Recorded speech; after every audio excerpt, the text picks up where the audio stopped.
اور لوگ جو ہے اس کی طرف بڑی توجہ کرتے ہیں کہ اپنے بچوں کو حافظ بنا لیں، کیونکہ انہوں نے حدیث سنی ہوئی ہے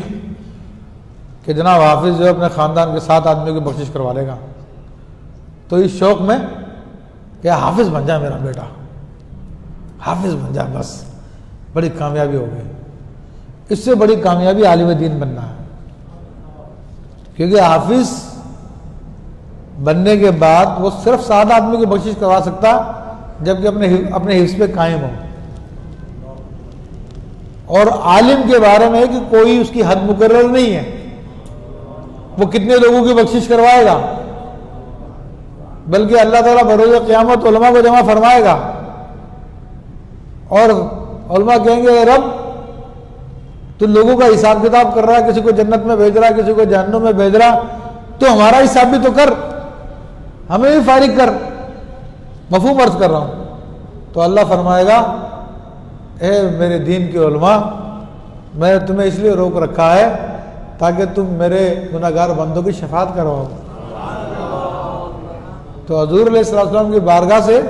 ان کو شفاعت کا اذن ملے گا،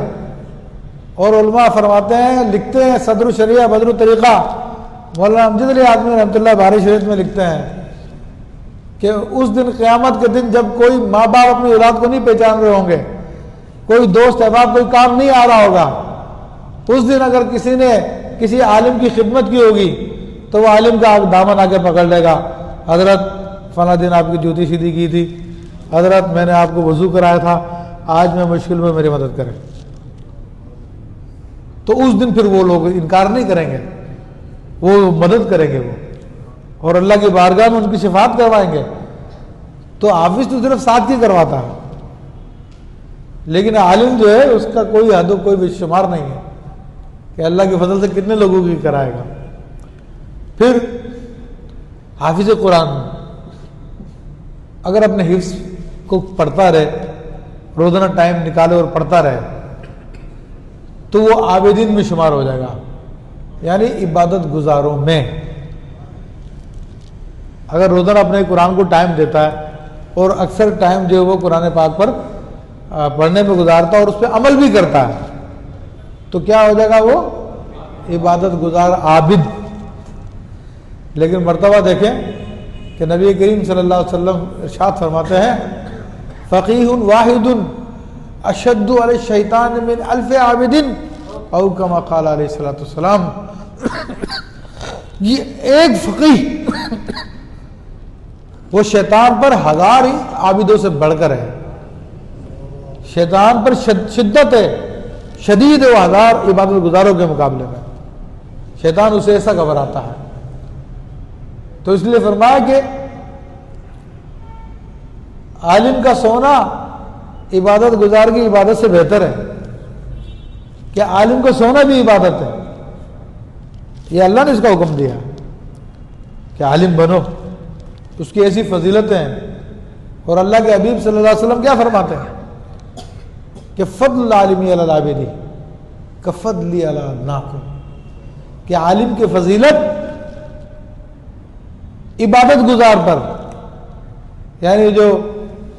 چاہے حافظ قرآن ہو، چاہے تسبیح پڑھنے والا ہو، چاہے بڑے سجدے کرنے والا ہو، بڑے روزے رکھنے والا ہو، خوب عبادتوں میں ٹائم گزارتا ہے، جنگل چھوڑ کے جا کے بیٹھ کے جنگلوں میں جا کے بیٹھ گیا، ادھر اللہ اللہ کر رہا ہے، جس کو ہم بہت اہمیت دیتے ہیں، اور عالم ہمارے پاس ہوتا ہے اس کو کوئی اہمیت نہیں دیتے ہم لوگ، بلکہ اس کو اکثر ملازم سمجھا جاتا ہے۔ لیکن اللہ کے حبیب فرما رہے ہیں کہ عالم کی فضیلت عام آدمی پہ نہیں، اس عبادت گزار پر ایسی ہے جیسے کہ میری فضیلت تم لوگوں تمہارے ادنا ترین آدمی پہ۔ تو اب اس کا مرتبے کا اندازہ کریں آپ عالم کا کہ کتنا بڑا مرتبہ اللہ کے حبیب صلی اللہ علیہ وسلم نے فرمایا، اور یہ رسول اللہ کے وارث ہیں۔ العلماء ورثۃ الانبیاء، کہ علماء جو ہے انبیاء کے وارث ہیں، کیونکہ انبیاء نے اپنے وراثت میں کوئی مال دولت نہیں چھوڑا، وہ تو فرعون قارون وغیرہ ان کی وراثت ہے، وہ مال دولت دنیا کا وہ فرعون کی وراثت ہے، قارون کی وراثت ہے، شداد کی، نمرود کی، ان کی وراثت ہے۔ اور جو انبیاء چھوڑ کے جاتے ہیں وہ علم ہے، تو علماء اس علم کو لیتے ہیں تو نبی کے وارث بن جاتے ہیں۔ تو آج ہمارے یہاں پہ دولت مند کی بڑی عزت ہے، عالم کی میں نے دیکھا کہ اکثر لوگ ہاں ہاں ٹھیک ہے کوئی مسئلہ نہیں ہے یوں کہہ کے نکال دیتے ہیں بات۔ میرا اپنا اپنا نصیب ہوتا ہو، اگر احترام کرے گا تو گویا کہ اس نے رسول اللہ صلی اللہ علیہ وسلم کا احترام کیا۔